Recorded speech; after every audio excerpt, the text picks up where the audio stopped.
Once you have selected the appropriate form to complete, it's a simple case of running down a form and filling in all the relevant clinical information. All forms are formatted the same. We will have a look at the nurse's triage form as an example. Upon opening the form, you can see mandated fields have a red dot attached. However, it is advised that you add as much information as you can. When opening a field, the information that you see will be presented in several ways. This one shows a free text field.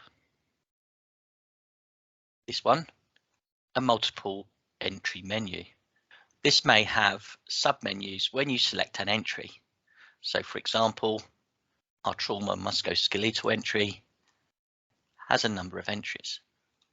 If the menu is large, you can type in the first few letters of what you are searching for, and it should filter it down.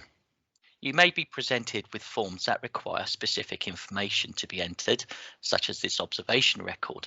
As you add information to this form, you can see that early warning scores are appended next to the fields that you are adding.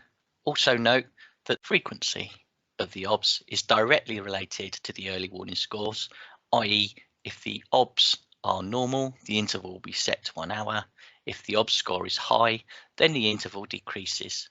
Some of the entries on the observation chart may give you additional options underneath the field. So for instance, in this case, if I hit the control key and O for Oscar, I can select air from the drop-down menu. However, this does not stop me adding values if I am required to do so. I'm going to quickly run down and complete this form.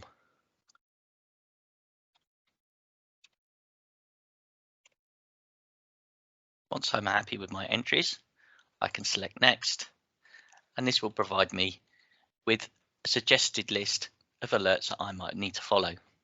As you can see, my early warning score is posted in the top right hand corner of the field. Once I'm happy, I can submit.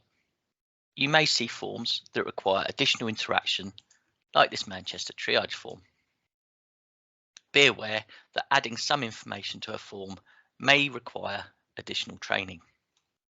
This height and weight field will open a chart that not only has height and weight entries, but you also have a conversion table, and the system will calculate BMI for you.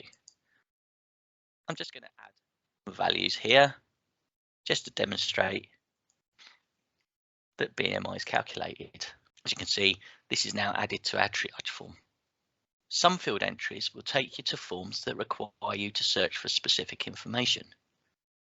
The current meds we are looking at here has a search add function where you can search for medication that the patients are taking. For example, our patient is currently taking verapamil.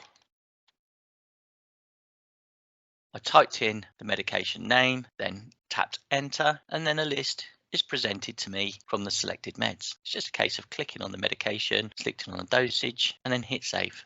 Once the form has been completed, select Submit Intervention.